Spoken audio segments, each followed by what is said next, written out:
Welcome to Women Lead, a production of the Women of Color Empowerment Institute, Inc. We are your hosts. I'm Michelle Austin Pammies. I'm Bernadette Norris Weeks. And I'm Kathy Eggleston.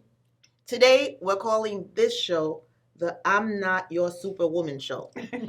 Because often women of color are in the state of having to figure it all out, being warriors, fighting against all odds, and making the impossible happen.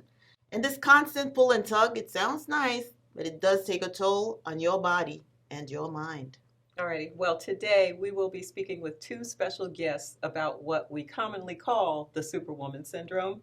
Our guests today are psychiatrist Dr. Delvina Thomas and real-life Superwoman Bertha Henry, Broward County, Florida's administrator. We hope to debunk the myth that women of color should accept the role of being superwomen. Mm-hmm. Well, the Superwoman syndrome causes many women of color to suffer in silence, a feeling that we are never saved, nobody's caping for us. The Superwoman syndrome tells us that we are supposed to be strong, suppress our emotions, not be vulnerable, be the caregiver, and succeed even at the expense of our own health. Yes, and there is also the network stress phenomenon that's attached to this, where women of color take on everybody else's stress, Right. Their children's, their spouses, their girlfriends, their parents. We take it all on. It's exhausting. It's exhausting. But when you do take it all on, the question becomes, who are you going to call if you need it, if you're weak, if you're not feeling your strongest, or if you're just strong sometimes, but not all the time? One story comes to mind. So not too long ago with the women of color, we had a special session where we were kind of analyzing ourselves, kind of a mental health day. And one of the questions asked by the facilitator was, who are the people that you care for? And if you need help, who are the people who will come to help? And I remember at that time thinking, who am I going to ask for help? It's like an unusual role. That's because a part of the syndrome is we don't ask for help. Right. So I realized at that point in time that one of the things I have to work on is my own plan for when I do need help. And being able to ask for help and being able to have somebody cape us. But let me tell you something. This syndrome is really glamorized in television shows, and specifically when you see shows like Scandal and Empire, where the main character is just invincible and leaves the impression that they can do anything. This, I think, adds to this syndrome and this feeling that we have that we're supposed to be able to lift the world up, save the world, save the country. But we won't go that far. No, I tell you, I have seen it time and time again in my own life. You see a successful professional woman who performs so well, she gets promoted, and then she winds up not only doing her new job, but the old job too. It's like no good deed goes unpunished. Exactly. So let me tell you, just coming back to who is going to save us, who's going to help us, who's going to take care of us, I think we need to figure out from professionals how we can rewire ourselves in order to carry on and not assume this role of being a superwoman. I think you're right. Now more than ever, we've got questions. We need answers. We are going to be right back with Dr. Delvina Thomas. At the Women of Color Empowerment Institute, our mission is to enhance and expand leadership by women of color. We do this in a variety of different ways, including but not limited to providing mentorship opportunities for young professionals where we assist in helping to create paths to leadership. We empower women to develop capacities for social change. We produce programs that promote heritage awareness, and we provide training opportunities for business and government.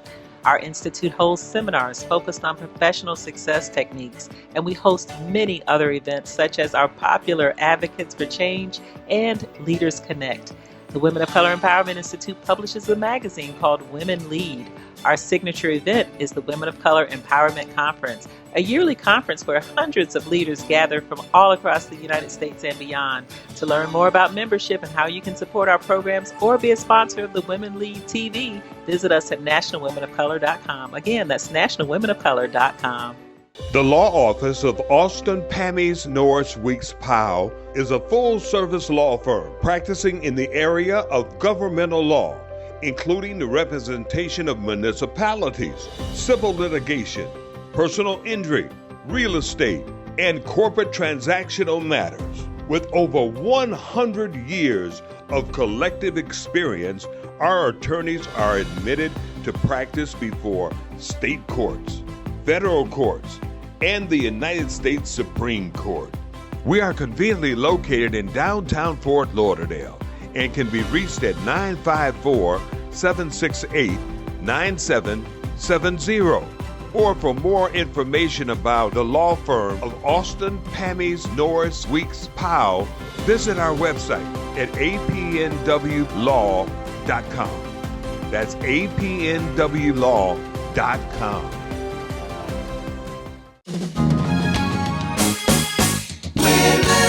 Welcome back to Women Lead. We are pleased to have with us Dr. Delvina Thomas. Thank you for joining us today, Dr. Thomas. You are very welcome. Thank you for having me. Well, we're talking about, of course, the Superwoman syndrome. And can you tell us what factors are involved with understanding and recognizing this phenomenon? Well, the Superwoman syndrome is really a woman's maladaptive abilities to deal and cope with stress. It's this understanding that we have to know it all, be it all, do it all, and do it with a smile. So the Superwoman syndrome, I believe, really was conceived during women's suffrage. Just really to put it to you simply, women at the time did not have legal rights. They didn't have rights, custodial rights. They could not manage their own children or take them out of the home against a husband's will. And they didn't have the right to vote. And so at the time, people believed that it was mainly men who were anti-suffrage, men who were against voting, but women were also anti-suffrage. They did not want women not to adhere to gender roles. So what that meant is that women at the time who were for voting rights, they had to prove, I can do everything. I can conceive and bear and rear children. I can be a wife. I can earn an education. I can work outside the home. And I can follow politics, and please allow me to vote. And so I believe the Superwoman syndrome was conceived during the women's suffrage. And for Black women, you complicate that with issues like Jim Crow, civil rights, and really present-day slavery. So let me ask you, so can you be a superwoman, in fact? In other words, you're doing all these things but not suffer from the Superwoman syndrome? No, you can't. So as I stated, the syndrome is a maladaptive way of coping. I don't believe it's actually stress. I think it's our maladaptive way in coping with life and coping with the challenges we've been presented throughout history. So you won't do well. That's why women have higher rates, Black women, I should say, have higher rates of high blood pressure, hypertension. This is why we die more from heart disease. We have more heart attacks and strokes. We have higher levels of diabetes. But of course, you also have to take into consideration the disparities in the healthcare system. So we can't do it all. No, ma'am, we cannot do it all. Who knew? All right. No. So, if we are hearing what you're saying, Dr. Delvina, and we're recognizing some things, how do we avoid the Superwoman syndrome? And if we are hearing what we recognize, how do we cope with it and or get rid of it? Well, so avoiding it means you have to share information. So I think we have to communicate. We got to teach our children. It starts with that first. If you have daughters and nieces and cousins who are women, you have to talk to them about forgiveness. You have to talk to them about setting limits and about teaching them balance. So that's one of the first few steps in avoiding or preventing Superwoman syndrome. You also have to teach them that psychotherapy is okay and that talking to a professional, someone other than your girlfriend or, your best buddy from college, that's acceptable and it's okay. That it's all right to feel uneasy, to get anxious sometimes, and to feel unhappy or feel like things are not right in your life. Let me ask you about network stress, because that's been something that I don't think I recognized until we were preparing for this show, and that could actually be a stressor for the people that you're around. Fortunately, my network is it's Stress-free. it's pretty stress free and insular. So, but I'm sure that must be an issue for a lot of other women. So, can you talk with us about that? Yeah, and you make a very good point about your inner circle not having negative energy, having a healthy inner circle, because network stress comes from taking on all of the problems of everybody who's around you. So if you have a circle, whether that's your innermost layer, the next layer outward, or anyone who's in your circle, if they're not living healthy, if they're not making healthy decisions, if they have a lot of stress or negative energy involved in their own life, you may absorb that stress. And so network stress is all the things that you're doing to try to manage other people's issues in their own lives. But if your circle, if there are people like yourself who believe in healthy balance and doing things to be healthy, doing healthy things to relieve stress and reduce stress, you don't have to worry so much about network stress. Wow, so it sounds like some people are going to have to get ready for some friendships. Wow, that Absolutely. was What big. But what I think is that we're basically sometimes suffering in silence, all of us. Yeah.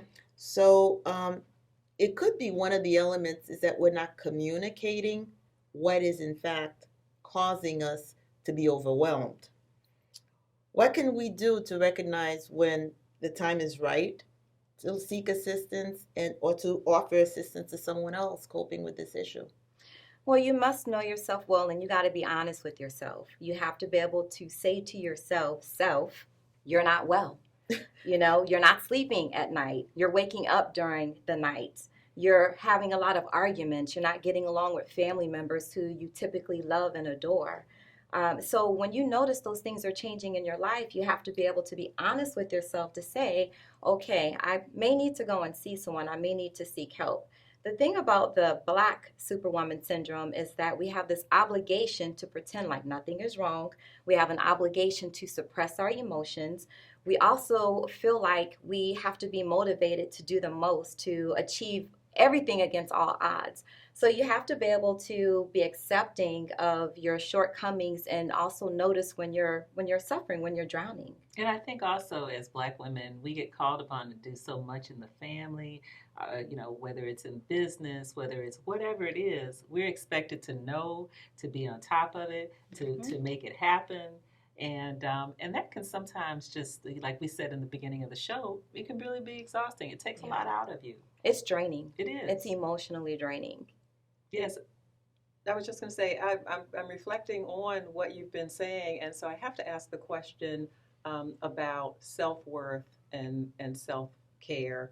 When you are, frankly, living in a society where the external messages about you do not necessarily value you at the highest level, what is it that we can do to value ourselves enough to say, I am valuable at the highest level, I am worth it, and I do need to care for myself enough to take some steps to take this seriously? Well, again, it starts in your home. It starts with you and how you rear your children and how you communicate to your family. You are beautiful. Telling your daughter she's beautiful. Telling your daughter she has, the prettiest eyes. Letting her know that she is someone, she's somebody in the society. Encouraging that confidence so that they have the confidence from the time that they're little children. So, there are a lot of kids out here who grow up in a home that they never hear those things. They don't get love. They don't get admiration. They don't hear, I love you. No one kisses them. No one hugs them. So it really starts in the beginning. But if you're past that point, you have to undo bad habits. You have to undo the way that you see things if you see things from a negative disposition oftentimes. And to do that, you may need to seek professional help so someone can teach you in professional ways how to undo those, I don't want to call them bad habits, but maladaptive habits that we may have developed over time. Because when you do something more than once or twice, it becomes a ritual, it becomes habitual for you. So as a psychiatrist, you deal with these issues? I do, yes. I would say 99.9% of our patient population look like all of us. They're melanated. So I get a lot of Black women in the office who have, broken or challenged relationships with their mother because they've told their mother no. Mom is used to her saying yes to everything, but she's finally burnt out and her plane has just crashed and she's learn to say no. That's a hard thing for people too, is saying no. They feel obligated to always say yes and to always do things for folks. So I have to teach them, you got to say no to save yourself. This is not just about money in your bank. This is about the emotions in your bank account as well. If you tap out your emotions on all these other people, you won't have anything left for yourself. Yes. Well, one of the things about being a superwoman and the superwoman syndrome is we end up being the caretakers in our family, particularly women of color. Mm-hmm. And I'm wondering, how do we train boys to be more giving and responsible in that way, so that they feel that they need to share some of the responsibility? You guys came ready. These are some good questions. That's real world. Real work. Yeah, well, so again, it starts in the home. You got to start when they're young. You can't have the gender roles. You cannot have the very specific gender roles, I should say. Make it okay for young men to do things around the house, to help with doing the laundry, learning how to do the dishes, learning things that are considered more of, how shall I say, a woman's job or a duty, because that really teaches them that there are no limits in what they're supposed to do. It teaches them, too, that they're a part of the whole family unit, and being a part of that family unit is ensuring that people are taken care of. And so that way they have the notion that they too can be caretakers and caring for their parents and caring for maybe an older sibling. And then also being a model, teaching and showing. It's not enough to just say, you got to do as well. Your children have to see you doing it. And if there's a man in the home, he should be doing it as well. He should be helping. He should be picking up. He should be going to the doctor's appointments with, maybe the parents that you're helping to take care of. So really, you can be raising a caretaker, first of all, for yourself, and just a good husband and a man in this world. You have to really raise them young so that they become these people. That's absolutely correct. Yeah, good point. Wow. Well, Dr. Delvina Thomas, we have gotten so much value out of this conversation with you today, and I know that you have a practice. How would our audience members reach out and get some of your resources or contact you? Sure. You can call the office at 305-981-1700. On social media, we are DRT Brain Love, as in the brain in your head, LOVE, DRT Brain Love. I have to say that you are my sorority sister. We're both Deltas and wearing our red today. So that was not lost on me. I'm sorry. I just had to get that out. And we want to also just thank you for being a friend of the Institute. You're someone of course, we have these large conferences every year pre-COVID, and you're someone we've called on again and again to just help us understand the intricacies of some of these issues that really impact women of color. So thank you for coming in today, and thanks for being a part of the Women of Color team. You are so very welcome. I'm grateful to be here with each of you ladies. Thank you again. Thank you. We will be right back after these messages. At the Women of Color Empowerment Institute, our mission is to enhance and expand leadership by women of color. We do this in a variety of different ways, including but not limited to providing mentorship opportunities for young professionals, where we assist in helping to create paths to leadership. We empower women to develop capacities for social change. We produce programs that promote heritage awareness, and we provide training opportunities for business and government.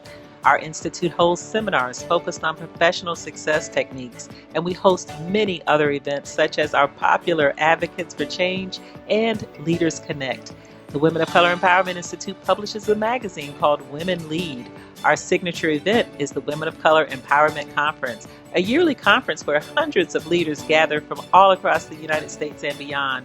To learn more about membership and how you can support our programs or be a sponsor of the Women Lead TV, visit us at nationalwomenofcolor.com. Again, that's nationalwomenofcolor.com. The law office of Austin, Pammies, Norris, Weeks, Powell is a full-service law firm practicing in the area of governmental law, including the representation of municipalities, civil litigation, personal injury, real estate, and corporate transactional matters. With over 100 years of collective experience, our attorneys are admitted to practice before state courts, federal courts, and the United States Supreme Court. We are conveniently located in downtown Fort Lauderdale and can be reached at 954-768-9770. Or for more information about the law firm of Austin, Pammies, Norris, Weeks, Powell, visit our website at apnwlaw.com. That's apnwlaw.com.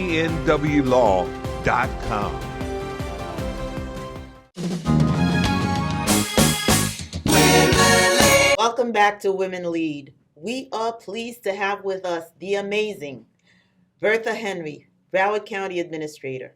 Welcome to the show, Miss Henry. We're so happy to have you. Thank you, ladies, for inviting me. And also thank you for all that you do for women in our community. This show is about the Superwoman syndrome. I will be honest and tell you that the reason that you were invited today is because we think that you embody all that is thought of when one says the word Superwoman. And when it comes to mind, you're a mom, you're a wife, you're a productive member of so many civic organizations. In addition, you administer a budget of more than $5 billion, with a B, more than $5 billion, which is more than many small countries. Do you see yourself as a superwoman? Sometimes I do. Most of the time I don't. But after a while, you sort of figure out that some of us are just wired this way. Just as the Broward County Administrator, which is a lot, how do you cope with the stress of that position? In other words, what keeps you up at night? Of course I feel stressed, but the good news is I'm not stressed all the time. There's not a lot that keeps me up at night, actually. I live by the golden rule, and that is you do unto others, you would have them do unto you. And therefore, the decisions that I make, I'm very conscious of who I'm impacting or who I am affecting. What advice do you have for women of color who, like you, have a high level of responsibility for coping with the stress of being the superwoman in charge of so many things? So the first advice that I would give you, or women, is that they should be prepared. When you are prepared, you're confident. The second thing I would recommend is that you surround yourself with positive people. Negative energy, negative people zaps you. When you're having to juggle as many things that most women, even if you're not considered a superwoman, most of us, as you've indicated, we're juggling a lot. And you want to be purposeful in what you're doing. And you want to have that support system around you so that you can just keep going. There's not a lot there to limit your ability to keep things moving. When the demands of life feel intense, how do you cope? When things are coming at you fast and furious, that's the time you should stop and pause. For me, I'm be still and allow my thoughts to catch up with my mouth, as you all can imagine. The other things that I do from a full day, I will come home and I play solitaire. It's a way for me to let my brain just slow down, and there's no pressure, there's nothing, no decisions you have to make, just play a game. And then finally, I have to have 7 hours of sleep at night. So I know I've heard a lot of women say, oh, I function off of 4 hours of sleep. That might be good for you, but for me, I need a full night's rest. And when I have a full night's rest, I am good to go the next day. I'm raring and blaring and look out. You're a mentor to so many, including some of our own mentees at the Women of Color Empowerment Institute. You are clearly helping to develop many leaders. Why do you take the time to do this, and why is it important to you? Are you kidding me? I will love this. Think about it. Each one of us had one or more individuals in our life, and for me, women in my life that were there to support me, to push me, to encourage me. And so we don't do these things on our own. So I think it's really important that we provide that same level of support and give back to other younger women, because someone helped me. there were women in my life that were there to support me, to encourage me, to push me when I really needed it. So I feel we have a responsibility to do that for other women. Also, I think it's important for women to see women in leadership positions. It's important that they understand that women bring something to the table that is, in most cases, different from what a male may bring to the table. Sometimes we come to the table together. But remember, there's a yin and a yang, and women bring a different perspective. We should embrace the fact that we bring that perspective. Can a woman who doesn't aspire to be a superwoman, someone who knows she wants a work-life balance, succeed at the level that you have professionally? I suspect that it's possible, but it's hard. Whether you're an actor, an athlete, or in my case, a public administrator, you have to work at it. You have to be better than the best. And that means you put a lot of time and energy in your craft, whatever that craft may be. And for me, it's really important that you surround yourself with smart and talented people. That can help lighten the load. But just understand that there will be times when you look around, you're it. And you need to be okay with that. So do I think people can be successful being in that role? Yes, but trust me, it is not easy. And it requires a lot of work and energy. There's a lot of discussion these days about self-care. How exactly do you care for yourself? I just don't do a good job of that, if I'm to be honest. I think that for me, it's aspirational. There's always Monday, and there's always hope. Thank you so much, Ms. Henry, for joining us. You're a great friend of the Institute, and we really appreciate you. That's our time for today. And until the next time, Be empowered.